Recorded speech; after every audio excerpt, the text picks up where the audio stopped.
Hello, नमस्कार students, कैसे हैं आप सभी? आप सभी का स्वागत है आपके अपने इस YouTube channel Sandeep Dubey CGPSC में।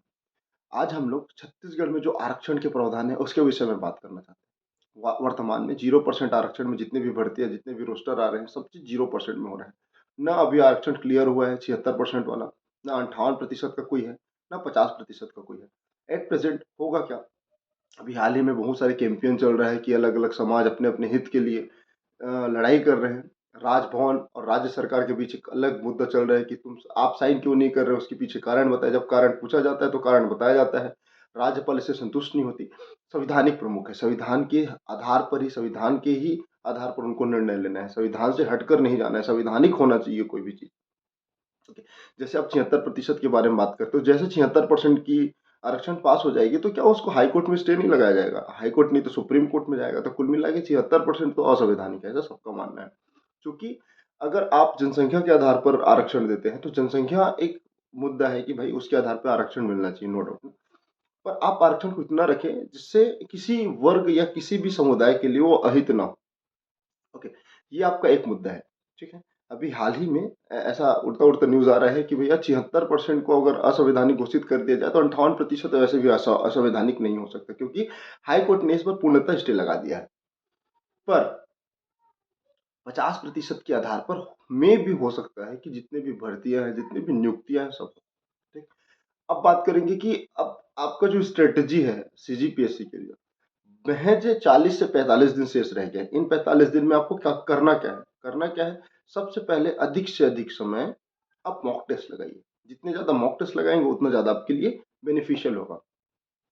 सीजीपीएससी प्रीलिम्स में दो चीजों का वेट बहुत ज्यादा होता है। पहला, छत्तीसगढ़ जो लगभग 50% के आसपास होगा। ठीक है। बाकी इंडियन जीएस वगैरह है जिसमें आपको कॉन्स्टिट्यूशन मिलेगा, इंडियन हिस्ट्री, इंडियन जियोग्राफी, अर्थव्यवस्था, अर्थशास्त्र, करंट अफेयर। तो अगर आपका एक पक्ष मजबूत है और दूसरा पक्ष कमजोर है तो छत्तीसगढ़ को अच्छे से तैयारी करिए। उसके लिए कौन सा पुस्तक फॉलो करें?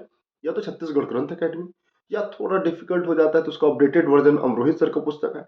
या अगर उसमें भी समझ नहीं आता तो तीनों पुस्तक को साथ में रख के आप, तीसरा पुस्तक रहेगा हरिराम पटेल, तो या जो भी आपको इंस्टीट्यूट जो आपको अच्छा लगता है उसको सामने रखो, तीनों के एक साथ पढ़िए ताकि चीजें आपके साथ अच्छे से हो, अच्छे से क्लियर रहें, अपडेटेड वर्जन में काम करें, अच्छा नॉलेज, और उसका एक सोर्स आपके पास होना चाहिए।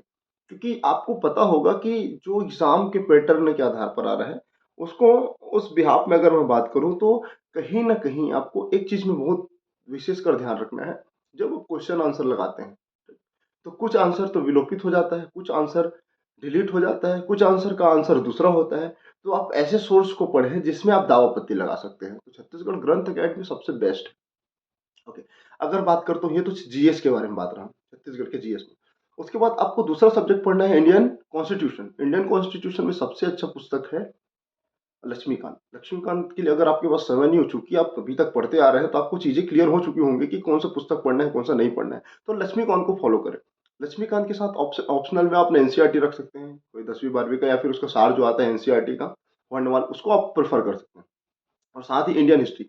अगर ये तीनों सब्जेक्ट को लेके चलते हैं, कौन कौन सा? छत्तीसगढ़, कॉन्स्टिट्यूशन और इंडियन हिस्ट्री और करंट अफेयर ना, तो आपको इससे ज्यादा पढ़ने की आवश्यकता ही नहीं पड़ेगी। ठीक है। आप छत्तीसगढ़ को ज्यादा प्रिविलेज दें, उसके बाद इंडियन हिस्ट्री को दें। और साथ ही अगर हर साल के क्वेश्चन के बिहाफ में अगर मैं बात करूं, सर्वाधिक प्रश्न पूछा जाता है इंडियन कॉन्स्टिट्यूशन, तो इसमें आपको बहुत अच्छे से ध्यान देना है। देन उसके बाद सी सेट होगा, तो सी सेट में आपके पास मैथ्स, रीजनिंग और भाषा है। तो भाषा में हिंदी और छत्तीसगढ़ी दोनों को तो अच्छे से करना है। अगर आपसे मैथ्स नहीं बनता, अगर आप मैथ्स बैकग्राउंड से नहीं है तो उसको थोड़ा स्किप कर दें। छोड़ना नहीं है, थोड़ा कम पढ़ना है। हो सकता है अगर वो क्वेश्चन का लेवल डिफिकल्ट आएगा तो ना आपसे बनेगा, ना एक साइंस मैथ्स बैकग्राउंड के स्टूडेंट से बनेगा, ना इंजीनियरिंग बैकग्राउंड के स्टूडेंट से बनेगा, ना एमएससी से बनेगा। तो छोड़ दो उसको।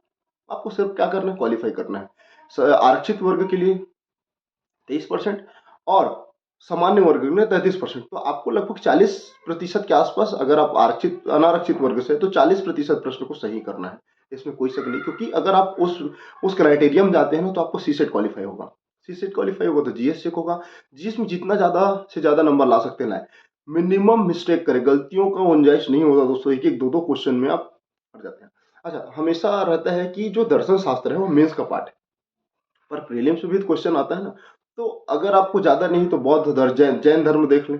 हाँ, दर्शन शास्त्र का पूरा सिलेबस पढ़ लें मेंस का ना। उतना भी पढ़ेंगे तो आपसे 2-3 क्वेश्चन आराम से बन जाएगा। इसमें आपको कहीं इधर उधर करने का जरूरत नहीं है।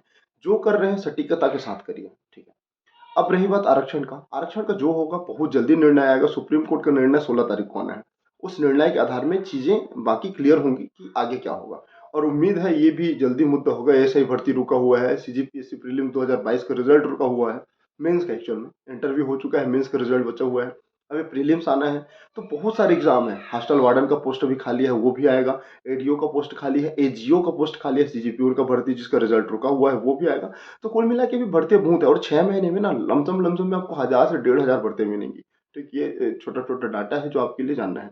ये सब तो एक अलग मुद्दा है, लेकिन आपका मुख्य उद्देश्य होना चाहिए पढ़ाई। आप अच्छे से पढ़े, लगभग 10 से 15 हजार एमसीक्यूज लगाए पूरा सब्जेक्ट मिला के। 10 से 15 हजार कोई कोई छोटा मोटा क्वेश्चन नहीं होता यार, बहुत होता है। ठीक, 10 से 15 हजार लगाएंगे तो यार 50-60 क्वेश्चन तो उसमें से आने का ही है, आएगा ही। तो आपका तैयारी भी अच्छा होगा। अपने अपने आप को जो एनालिसिस कर रहे हैं आप, अपने आप को जो निरीक्षण कर रहे हैं, विश्लेषण कर रहे हैं, तो उसमें आपको बहुत ही फायदा होगा। एक एक ब्लॉग के माध्यम से समझेंगे, धीरे धीरे वीडियो अपलोड करूंगा, ब्लॉग बनेंगे कि कैसे पढ़ना है। क्योंकि मैंने 2019, 20, 20, 21 और 21, 22 कंटिन्यू प्रीलिम्स क्वालिफाई किया। हाँ, मेंस पे जाकर रुकता हूँ। उसका सबसे बड़ा कारण ये है कि मात्रात्मक त्रुटि, जो मैं बाद में जब देखा हो आंसर शीट तो समझ आया कि मेरा मात्रात्मक त्रुटि ज्यादा है, इसी कारण नंबर नहीं मिलता। तो कुल मिला के एक चीज समझना है, जो लिख रहे हैं लिखते लिखते पढ़ें, क्योंकि मेंस के लिए आपके पास 2 महीने का समय रहेगा, तो 2 महीने में सब चीज करना असंभव है ना। तो अभी से उसको साथ लेकर चलिए। ठीक, मिलते हैं अगले वीडियो में। अच्छा लगे तो दोस्तों के साथ शेयर करके इसको फैलाएं, और चैनल को सब्सक्राइब कर दें। मिलते हैं अगले वीडियो में। God bless you.